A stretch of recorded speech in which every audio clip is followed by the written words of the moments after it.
मरीम नवाज साहिबा का गुज़श्ता कल लाहौर नियाज बेग के मुकाम पर एक जलसा हुआ जिसमें लोगों की काफ़ी तादाद मौजूद थी। तमाम तर क्या सराइयाँ दम तोड़ गई। मैंने पहले भी ये बात अर्ज की थी कि पाकिस्तान के अवाम इस वक्त सिर्फ ये देख रहे हैं कि फ्यूचर का अच्छा प्लान किसके पास है, कौन मुल्क को इन हालात से निकाल सकता है, माशी बेहतरी किसके आने से मुमकिन हो पाएगी। ये जो हकीकी आज़ादी के बयानिए थे या हम कोई गुलाम हैं, इस मुल्क में मिलिट्री की सुप्रीमेसी नहीं होनी चाहिए, लॉ एंड ऑर्डर, जमहूरियत, वोट को इज्जत दो, ये तमाम तर बातें माजी का किस्सा हैं। इस वक्त आवाम को अगर किसी चीज़ से गर्ज है तो वो सिर्फ और सिर्फ इस बात से गर्ज है कि कौन इन मुश्किल हालात को बदल सकता है, कौन माशी लिहाज से पाकिस्तान को मुस्तहकम कर सकता है। एक ही शख्सियत है इस वक्त, चाहे हमें अच्छा लगे या बुरा लगे, वो है नवाज शरीफ साहब।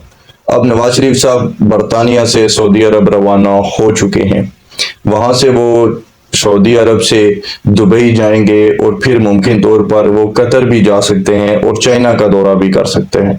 ये तमाम तर मामला सी पैक के हवाले से हैं। और सेकेंडली जो सऊदी अरेबिया की पाकिस्तान में इन्वेस्टमेंट आने वाली है उसके हवाले से ये तमाम मीटिंग्स होंगी। तो अगर नवाज शरीफ साहब कोई अच्छे पैकेजेस वहां से लेते हैं और फिर आकर 21 अक्टूबर को पाकिस्तान की आवाम के सामने रखते हैं तो आवाम उन पर एतबार करेगी, उन पर भरोसा करेगी। उसकी एक स्ट्रॉन्ग वजह भी है और वो ये कि जब तक नवाज शरीफ साहब वजीर आजम थे 2017 तक, तो पाकिस्तान माशी लिहाज से काफ़ी बेहतर था। पेट्रोल की कीमतें 60-65 रुपए तक रहती थी, बाकी तमाम तरह अशिया ज़रूरत भी गरीब आदमी की दस्तरस में थी और लोग कभी ये नहीं सुना था कि कोई भूख से मर गया हो। मुआशी लिहाज से पाकिस्तान दुनिया की 25वीं बड़ी मीशत बन चुका था। इंटरनेशनल इदारे ऐसी रिपोर्ट्स पेश कर रहे थे कि 2030 तक पाकिस्तान G20 का हिस्सा बन जाएगा। फिर रिजीम चेंज हुआ और अब पाकिस्तान दुनिया की कोई 48 नंबर पे मीशत है, इतना पीछे चला गया है इन कुछ ही सालों में।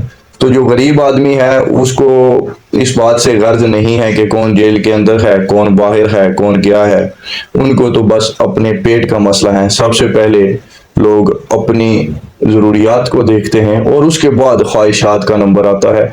ये हज़ारों लोगों की ख्वाहिश हो सकती है कि मुल्क में कौन सा निज़ाम होना चाहिए या किस इदारे का कितना रोल होना चाहिए। ये तमाम तर बातें अपनी जगह पर मौजूद हैं, लेकिन ये बातें इस वक्त एलीट क्लास की तो फिक्र हो सकती है, लेकिन जो हमारी अक्सरियत है वो तो मिडिल क्लास और गुरबा की ही है इस मुल्क में, बदकिस्मती के साथ।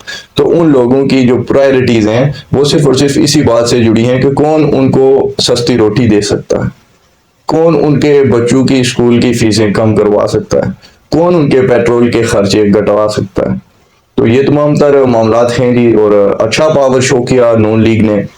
कुछ लोग, मैं देख रहा था कि पिछले दिनों में भी जब बातें करते थे कि नून लीग बंदे नहीं इकट्ठे कर पाएगी, तो मैंने आपसे तब भी कहा था कि नून लीग जरूर बंदे इकट्ठे कर लेगी, इनके लिए कोई इतना बड़ा मसला नहीं है, क्योंकि नून लीग का एक स्ट्रॉन्ग वोट बैंक जो है वो पंजाब के अंदर पाया जाता है, उसमें कोई शक वाली बात नहीं है।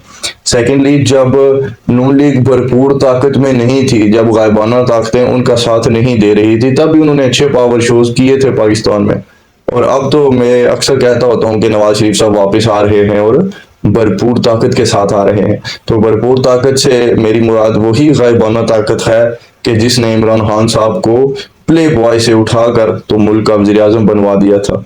जो इमरान खान साहब शौकत खानम के लिए फंड रेजिंग करते नहीं थकते थे, वो टीवी पे भी एड्स चलते होते थे कि 20 रुपए की एक ईंट लगवा दीजिए, वो इमरान खान साहब।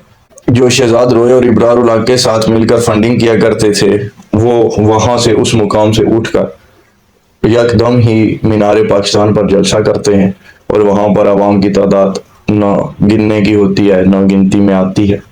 तो अगर वो ताकतें जब नवाज शरीफ साहब जैसे लीडर को सपोर्ट करना शुरू कर दें, तो आप सोच सकते हैं कि फिर लोगों की क्या ही तादाद हो सकेगी।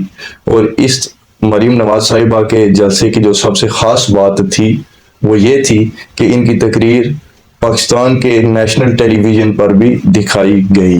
ये भी एक इशारा था, जो भी लोग پاکستان کے سیاسی منظر پر نظر رکھتے ہیں ان کے لیے یہ بڑا کھلا اور واضح اشارہ تھا کہ آنے والی حکومت کس کی ہوگی، اور جو غائبانہ طاقتیں ہیں، جو ایلینز ہیں پاکستان کے، ان کی سپورٹ کس کے ساتھ ہے، ان کا دست شفقت کس کے اوپر ہے، اور بیرونی ممالک بھی کس کو پاکستان کا لیڈر دیکھنا چاہتے ہیں، کس کو پاکستان کا پرائم منسٹر دیکھنا چاہتے ہیں، یہ باتیں بھی واضح ہیں۔